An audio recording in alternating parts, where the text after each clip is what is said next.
Greetings, fellow Salt and Sassers, and welcome to another video on solo RPGs. Today I want to talk to you about an itty-bitty game that is contained on a single piece of paper, because right now on the website itch.io they are running the annual one-page RPG jam. In case you're wondering, not the thing you spread on bread. A jam in this context is a bit of a open invite for designers, aspiring designers, seasoned designer, to come around and design something around the same time frame.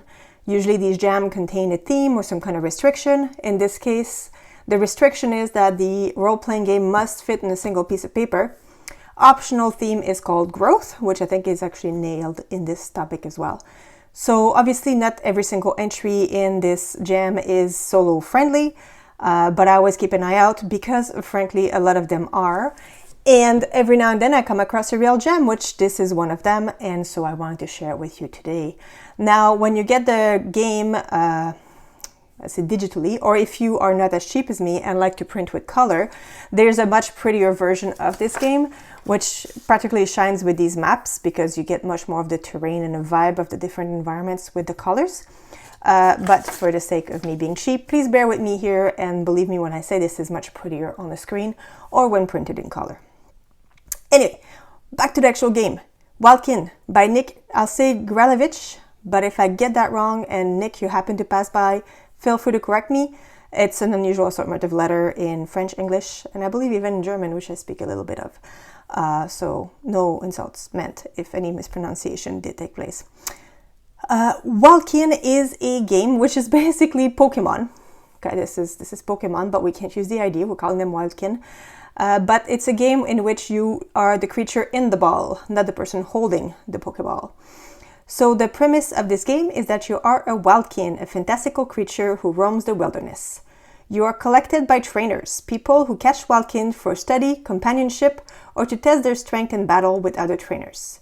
This is the story of your capture and the trainers who kept you. Were they kind? Did you flourish? What legacy did they leave on you and upon the world?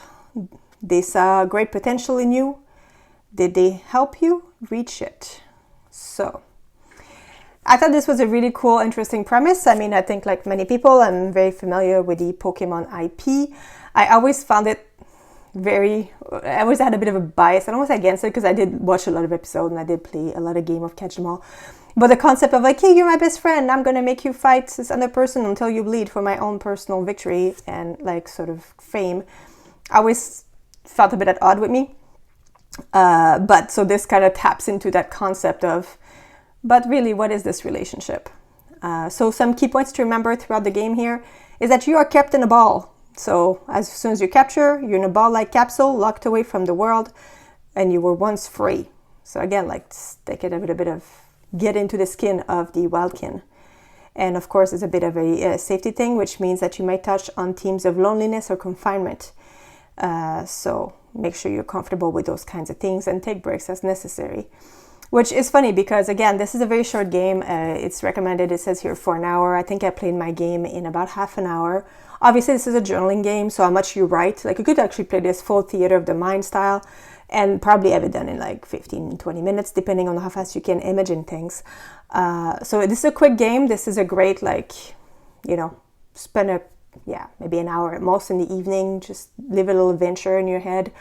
It's also, well, I believe it is it PFG? No, actually, sorry. This one is $1.51 to buy, though there was a lot of community copies left, which are free copies if you cannot afford the $1.50 that buying this game does.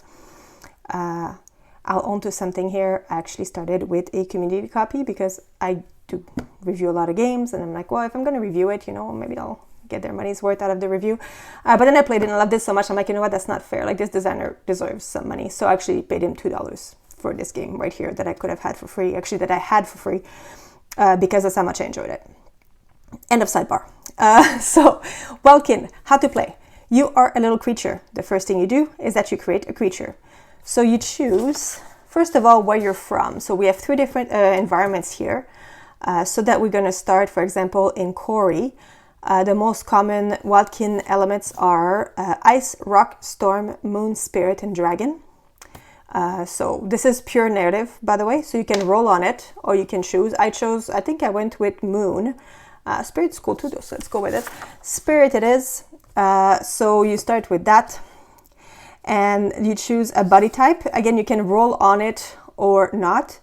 So I think we'll roll on it, keep going. 5, armored spirit. Well, that's interesting. What if we're like wind, but like we can actually take form and go like little like armor scale and go, for example.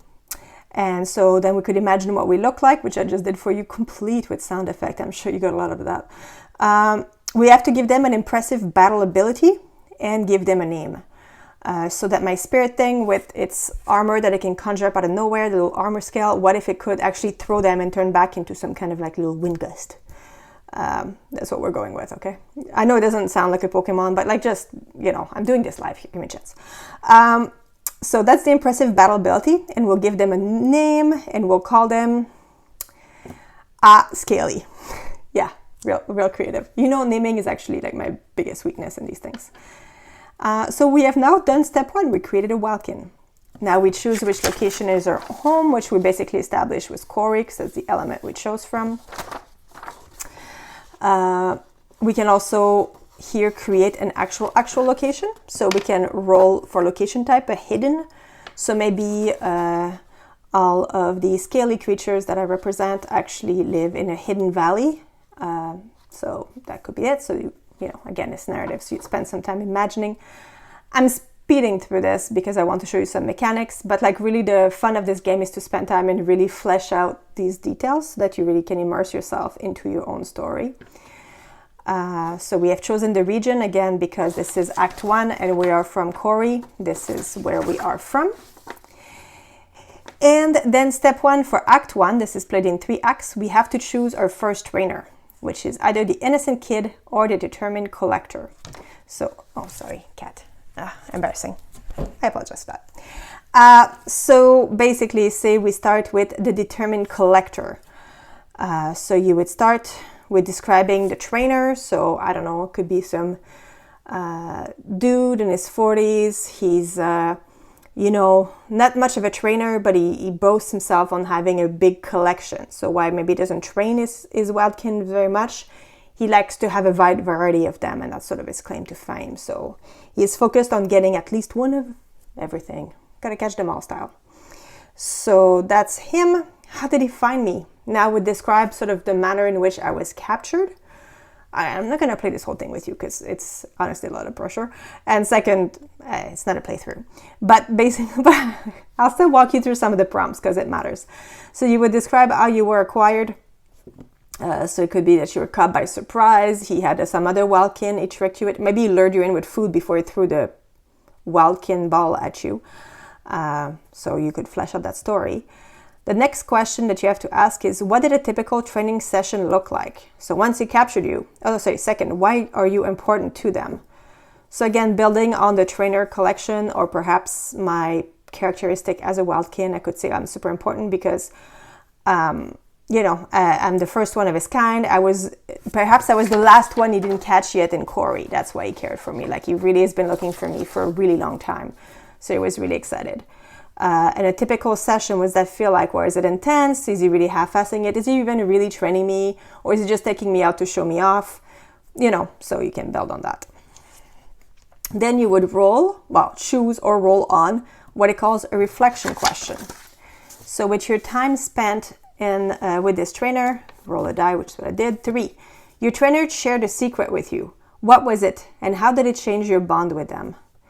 So maybe he would have said something about how, I don't know, as a kid he never had much of anything. He always envied the other kids that collected things or had many things. And now that he's grown up, he's trying to get things to fill the void. And so that softens the blow of my capture because I feel a little bit sad for him, for example. And then after that, you would do a change question, and then we change. So the change question is a roll again. You use your ability so powerful that a location was forever changed. What mark did you leave? How did you do it? So I would, for example, perhaps describe a moment where me and my trainer are out. I bust out this new move. What did I do? How did it change things? And then I would change my Wildkin. So to do that, I could add an ability or a weakness, maybe a temper change. I could switch the sketch. You're encouraged to draw your Wildkin. I'm terrible at drawing, so I'm not even going to endeavor to do that. But basically, you want to change your Wildkin in some way or another. And then for Act 2 or 3, 1 or 2, sorry, you begin by imagining your final moment with this trainer. That's right, you're not bonded for life. You're Wildkin. The fact is you will get traded or lost or something. So that's basically what it says. Was your ball traded away? Was it lost? Was it worse than that? What happened to you? And then you have to think how long you were in your ball before you met your other trainer. And then it could be no time at all, so it was a trade hand-to-hand, post you out right away.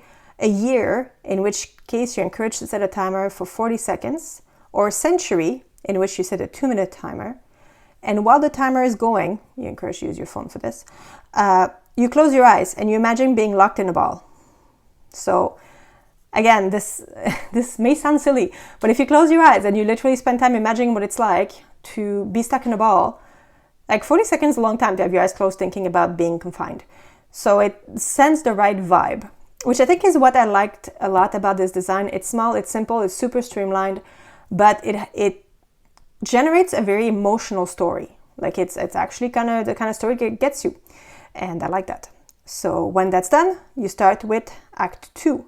So you start Act 2, back to the top here. You have a new kind of trainer you can have, a flashy celebrity or an evil minion. And again, how did you get acquired? Why you're important? What's the training like? You get a reflection, you get a change, and then you get back in your ball for a number of time. Act 3, different things. Again, all the same question, training, everything else. But at the end of Act 3, that was your last trainer. So, did they release you into the wild, or did they keep you locked in your ball forever? And then you can imagine the final moment with your trainer, and you end the game. So it's a very nice game flow. Like you know what to do next, so there's not a lot of work in prompting the story forwards. The effort in this is generative, but again, the prompts are actually extremely well crafted. Like the questions are good, they're evocative. The things that you have, because if you want to create additional Wildkins, for example, if you get into a battle or to create a location, that's a good way to do it. So the little bit of elements you need to generate that belong to the world you're in, you have some guidance on. I honestly don't have enough nice words to describe this game. It was evocative, it was easy to play, but deep again. It felt very meaningful to play. Everything from the prompts to the system just flows well. It all comes together to build an experience that is much richer than a single page would actually suggest, which is the whole point of this jam, right? Is to find these kinds of jam that you're like, wow, you just packed a very big experience in, less than an hour and in a very simple sheet of paper. So I will put a link to this game below in the description of this game in case you want to find it. But I'm also, if you're interested, going to put a link to the submission to the one-pager jam, because again, there's more than just this solo game available there. Many of them are free, so if you again can't afford $1.50 for this particular one, it's quite likely you'll find other ones that are free or pay what you want. And so they're not all solo, but many of them are. You can usually tell just from the little tagline under it. But I'll leave you to explore that. But in the meantime, if this seemed interesting to you in any way, just go for it. Like it's so good. It's so good. Can't go wrong. All right, take care. Have fun gaming.